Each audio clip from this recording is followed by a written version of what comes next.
तो एपिसोड की शुरुआत में हम लोग देखते हैं कि रेंची अपनी सहेली के सामने बाइटियान को इंट्रोड्यूस कराती है और कहती है कि ये मेरा मंगेतर है, इसका नाम है बाइटियान। और वो बाइटियान से कहती है कि ये मेरी सबसे अच्छी दोस्त क्यानली है और ये ब्लू फायर कंट्री से बिलोंग करती है।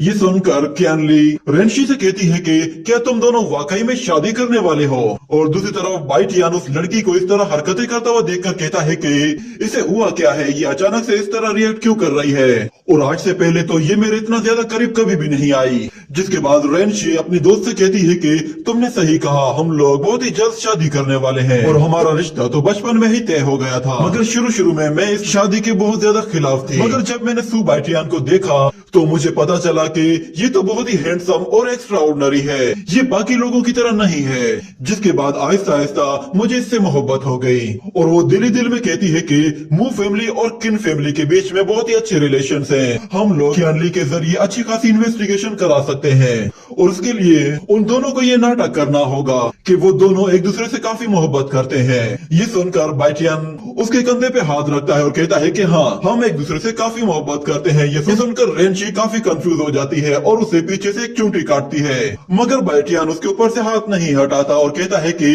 क्यों ना हम लोग एक साथ मिलकर खाना खाएं और वहीं बैठकर बातें करें। तो क्यानली कहती है कि हाँ, क्यों नहीं, बैठ के बात करते हैं। ये कहने के बाद क्यानली जब पीछे मुड़कर देखती है तो वो दोनों अभी भी एक दूसरे के साथ होते हैं, तो वो वहाँ से चली जाती है। जिसके जाते ही वो दोनों ही एक दूसरे से दूर हट जाते हैं और रेंशी को बाइटियान का इस तरह छूना बिल्कुल भी पसंद नहीं आता।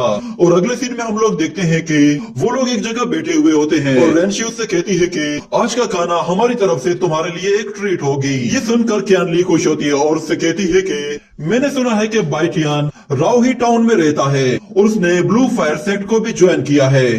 तो बाइटियान कहता है कि हाँ, ऐसा ही है। जिस पर क्यानली कहती है कि अच्छा, तो फिर मुझे ये बताओ कि आखिर तुमने रेंशी से शादी करने का फैसला कैसे कर लिया।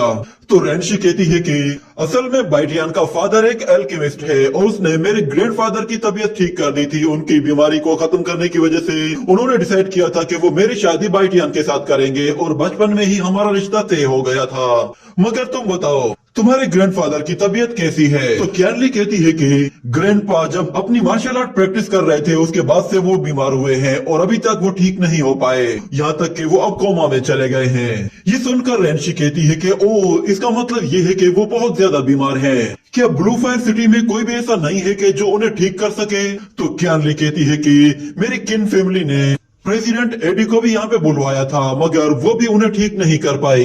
ये सुनकर बाइटियान कहता है कि मिस किन, मेरे पास एक रिकवरी पिल है जिसके जरिए मैं आपके ग्रैंडफादर की तबीयत ठीक कर सकता हूँ। ये सुनकर क्यानली कहती है कि क्या तुम्हारे पास किस तरह का एलेक्सियर है। तो बाइटियान कहता है उम्मीद है तुमने हुईलिंग डान पिल के बारे में सुना होगा। जिस पर क्यानली कहती है कि ये तो वही रिकवरी पिल है जिसके बारे में प्रेसिडेंट एडी ने मुझे बताया था, सिर्फ यही पिल है जो कि ग्रैंडफादर को ठीक कर सकती है। तो बाइटियान कहता है कि मेरे पास वो रिकवरी पिल मौजूद है, अगर तुम चाहो तो मैं तुम्हें वो सेल कर सकता हूँ। ये सुनकर रेंशी कहती है कि क्या तुम उसे सेल करने वाले हो। तुम देखो, ये मेरी सबसे अच्छी दोस्त है, क्या तुम उसे यूं ही फ्री में नहीं दे सकते। तो बाइटियान कहता है कि इस पिल को बनाने के लिए मैंने बहुत ज्यादा पैसे खर्च किए हैं, इसलिए मैं इसे फ्री में नहीं दे सकता। तो क्यानली कहती है कि अच्छा ठीक है, तुम बताओ कि तुम इसे कितने में सेल करोगे। तो बाइटियान कहता है कि मैं तुम्हारी खातिर इसे सिर्फ 300 गोल्डन कॉइन्स में दूंगा। ये सुनते ही रेंशी गुस्से में उसका कान पकड़ लेती और कहती है कि क्या तुम पागल हो गए हो, तुम मेरी दोस्त को 300 गोल्डन कॉइन्स में वो सेल करोगे।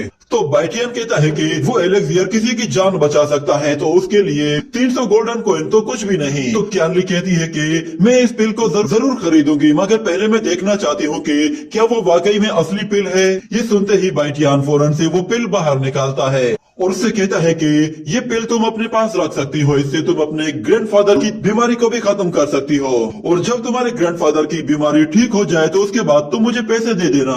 जिस पर क्यानली कहती है कि क्या तुम्हें डर नहीं लगता कि अगर मैंने तुम्हें पैसे ना दिए तो फिर। तो बाइटियन कहता है कि इस दुनिया में आज तक कोई ऐसा पैदा ही नहीं हुआ जो कि मुझसे कोई चीज खरीदे और उसके पैसे ना दे।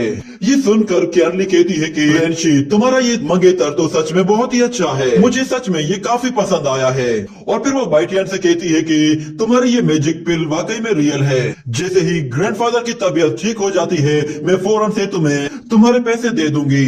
तो बाइटियन कहता है ठीक है, तो फिर डील डन हो गई। और फिर हम देखते हैं कि कुछ देर के बाद वो लोग खाना खा चुके होते हैं और रेंशी जब अपने पैसों के लिए अपने पॉकेट की तरफ देखती है तो उसे पता चलता है कि उसके पास तो पैसे हैं ही नहीं।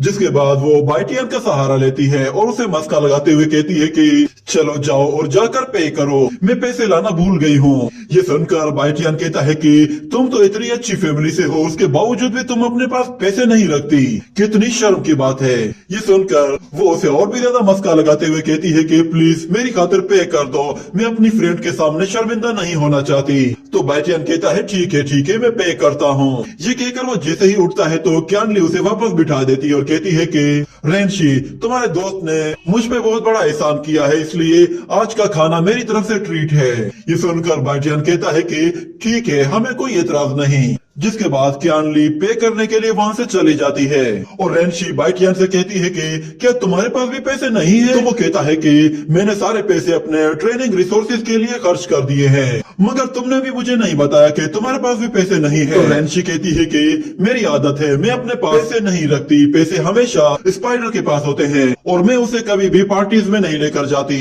इतने में क्यानली जैसे ही वापस आती है तो रेंशी फिर से उसके करीब चली जाती है।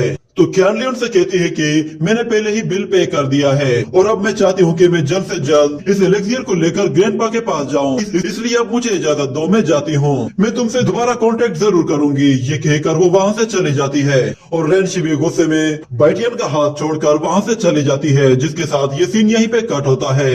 अगले सीन में हम लोग देखते हैं कि बाइटियन रेंशी और स्पाइडर को लेकर एक दूर दराज इलाके में आ जाता है जहाँ पे एक घर होता है और बाइटियन उनसे कहता है कि ये जगह थोड़ी सी गंदी है, इसलिए तुम्हें कॉम्प्रोमाइज करना होगा। वो दोनों सीधा अंदर चले जाते हैं और स्पाइडर गर्ल वहीं पे रुक जाती है। अंदर जाकर बाइटियन उससे कहता है कि चलो मुझे बताओ कि मैं तुम्हारी खातिर क्या कर सकता हूँ। तो रेंशी कहती है कि मैं चाहती हूँ कि तुम मेमोरी स्टोन का इस्तेमाल करो और उसमें कुछ सीन्स को रिकॉर्ड करो जिसमें हम दोनों एक साथ सो रहे हों। तो बाइटियन कहता है ठीक है, मगर मैं थोड़ा सा ट्रेडिशनल बंदा हूँ, उम्मीद है कि तुम मेरा कोई गलत फायदा नहीं उठाओगी। ये सुनकर रेंशी गुस्से में आ जाती है और कहती है कि ये बात तो मुझे कहनी चाहिए, मगर बाइटियन कहता है कि चलो मैं जानता हूँ, अब तुम बहाने मत बनाओ, तुमने इस काम के लिए रात का वक्त चुना है, तो चलो अब शुरू करते हैं, मुझे बताओ कि अब मुझे करना क्या है।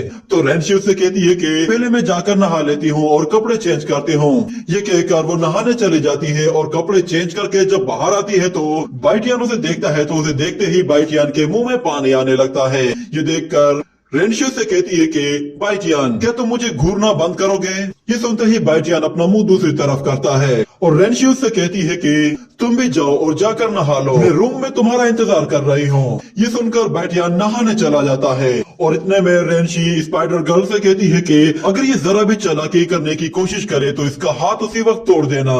ये कहकर वो कुछ देर इंतजार करती है तो बाइटियन भी नहाकर कपड़े चेंज करके आ जाता है। वो उन दोनों के सामने खड़ा होता है तो वो दोनों ही उसे देखकर शर्माना शुरू कर देती हैं, जिसके साथ ही ये एपिसोड यहीं पे ही एंड हो जाता है।